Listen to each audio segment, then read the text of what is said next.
大家好，歡迎大家再次嚟到 Ben 實德專業股評。今個禮拜見到個港股咧都係偏向受壓為主啊。我相信最大嘅原因都係近年底啦，一啲基金經理今年都開始就慢慢停工㗎啦。變相就話唔會太過冒險啦。變相要佢哋大幅買嘢，大動作買嘢，相信就會難少少㗎啦。再落去啦，去到而家個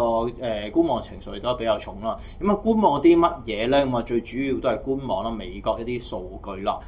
琴晚啦，啱啱就公布咗之前美國聯儲局嘅會議記錄啦，顯示就話，啲聯儲局委員就唔係太願意喺12月再減息喎。咁所以變相嚟緊啊，美國政府停擺過後啦，陸續啲數據啦，對投資者嗰個指示性就會更加大，變相大家有觀望，就近年底唔想冒險啦，變相啦，就係叫市場上邊啦個買嗰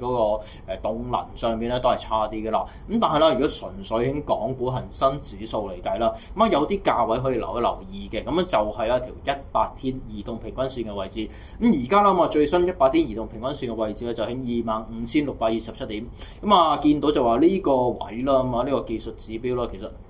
10月11月啦，都到過咁附近100天平均線附近啦，個市都係上得翻去，變相呢個價位暫時啦，成為一個比較重要嘅支撐點啦。咁但係啦，去到而家啦，你話成個市場咁樣行啦，有冇啲咩焦點？今個禮拜或者嚟緊呢個短期性可以睇咧，我相信都係圍住一啲科技股上邊啦。咁但係啦，今次係同 AI 相關，但係又唔關 AI 股市喎。咁講係乜嘢咧？咁就係一啲叫做儲存芯片啦。儲存芯片即係咩咧？其實我哋一直啦，聽好多講一啲 RAM 一啲 Flash 嗰啲記憶體啦。咁其實一啲叫做啦，所有電子產品上邊啦，電子零件好多都會要用到呢啲嘅。咁但係啦，而家就開始啦，原來呢個幾月咧就出現咗一個問題，就話原來呢啲咁儲存芯片嘅合約價格咧，喺過往嘅時間咧就急升。點解又會出現呢個情況咧？就係主要就話 AI 嘅發展啦。隨住 AI 發展啦，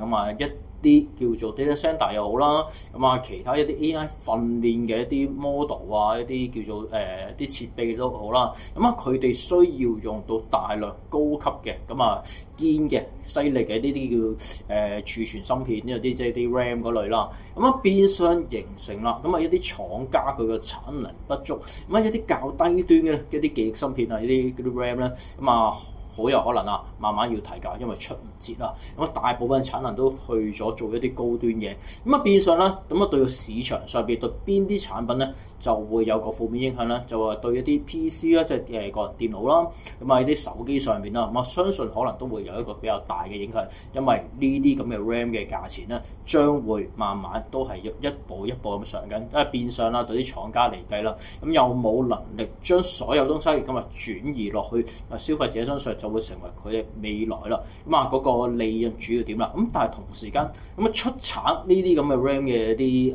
廠家啦，相信未來一段時間啦，或者咁講，佢哋喺呢一段時間裏邊啦，佢哋個利潤率上邊啦，又可以更加大提升啦。但係啦，其實呢啲廠家又即係出產呢啲廠家主要就唔多嘅，大家可以上網揾一揾有邊啲廠家啦。變相係話短期嚟計，對於呢啲廠家嚟計啦，將會係有一個比較大嘅優勢。大家可以試下啦，從中尋一尋寶啦。今個星期就咁多，下個禮拜再同大家見面啦，拜拜。